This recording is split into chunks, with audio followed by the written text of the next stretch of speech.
What up, people? It's the Fly Roadside Guy checking in one time for the one. You know how we do. Smash that like button, subscribe to the channel if you're new. All right, so some people ask me about trucking a lot, types of trucking.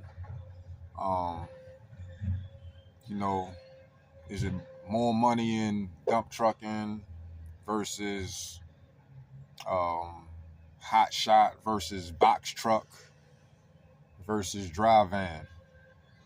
And to be honest, it's almost like the trucking industry has it's almost like a cap, so to speak, even though it's not a cap, because you can really, go into different forms of trucking, different lines of trucking, and make exponentially a lot of money. But at the same time, I mean, it's hard work in all trucking. You know what I mean? There's no trucking that's easy. You know what I'm saying? You're driving, you got to pay attention. So there's no trucking that's easy. Um, the types of trucking that I'm familiar with would be dry van, dump trucking,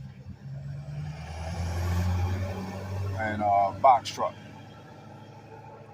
And I've done some expedited freight, and I've also, delivered for Amazon packages and stuff like that.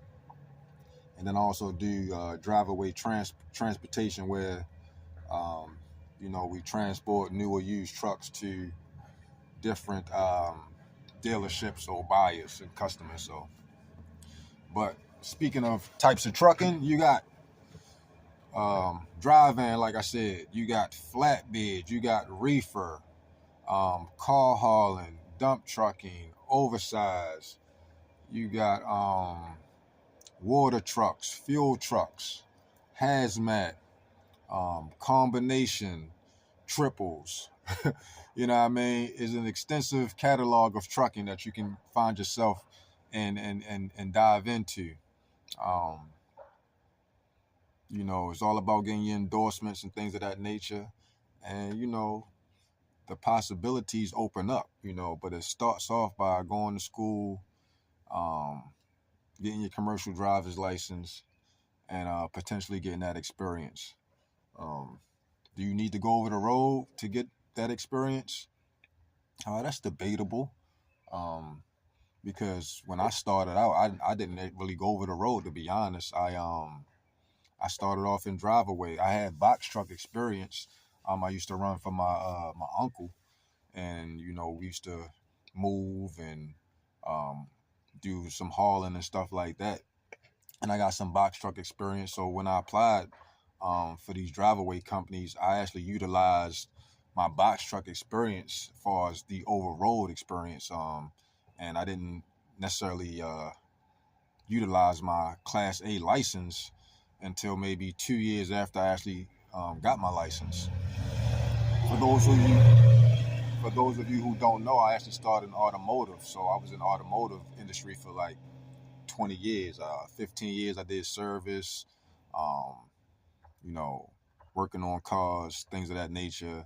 And then I did a couple years in the parts side, working like commercial parts and stuff like that, selling the commercial buys and things like that. So, I've done a little bit of this and that. And then when I got into trucking, I started off in drive away, like I said, and I was just able to, you know, get a little bit of over the road experience. The furthest I might have think I went would have might have been Nebraska or Wisconsin, so to speak. But yeah, over the road experience is good. It's not necessary in my opinion, but it is good. I mean, it helps. For me personally, I don't mind staying local, um, getting typically around the same amount of pay, being closer to my family, and being able to sleep in my own bed every night. I mean, when I started off with U.S. Express, to be honest, man, my trainer, he was damn near Jay jerking me for real. Like he literally would probably start driving at like 5 o'clock in the morning for 2 hours. You know what I mean? and then I would take the wheel for like the next 10 hours, you know what I'm saying? And it was crazy because it was like, well, damn, bro, like you my trainer and it's all good, but you know, I guess that's what they say. You gonna do the majority of the driving when you out there as a trainee. And lo and behold, when I started, you know, you gotta get adjusted to sleeping in the truck and things of that nature. You know what I mean? Dude even tried to offer me to sleep on his bunk, bro. I'm not sleeping on your bunk, my nigga. You know what I mean? I'm not sleeping on your bunk, bro. You know what I mean? But yeah, you know, like I said, starting off, I was driving 10 hours a day. You know, we would get to a truck stop, park up, and generally, you know what I mean, I would call my wife, check on my kids, and then try to wind down and get some Z's. But like I say, it takes a little bit of adjusting to kind of, you know, be able to fall asleep in the truck. At least for me. I can't speak on everybody else, but for me, that's how it was. So, you know, shit, sometimes I wouldn't even go to sleep till like midnight or a little bit later.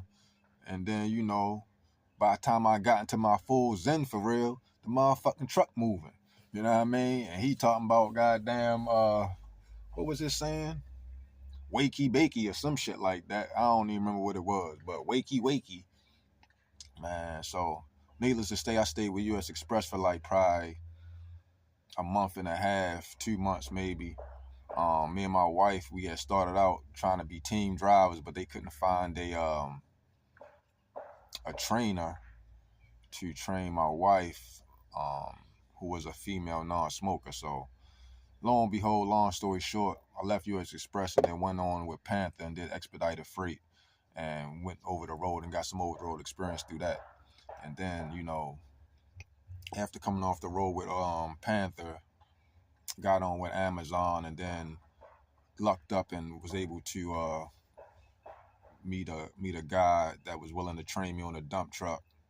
And I've been dump trucking ever since, man. I was a company driver for about 3 years, maybe 4. And then after that, decided to make it do what it do. Been dump trucking ever since. But go ahead, hit the like button, subscribe to this channel, man. I ain't trying to make it too long. You know what time it is, the Fly Roadside guy, and I'm out.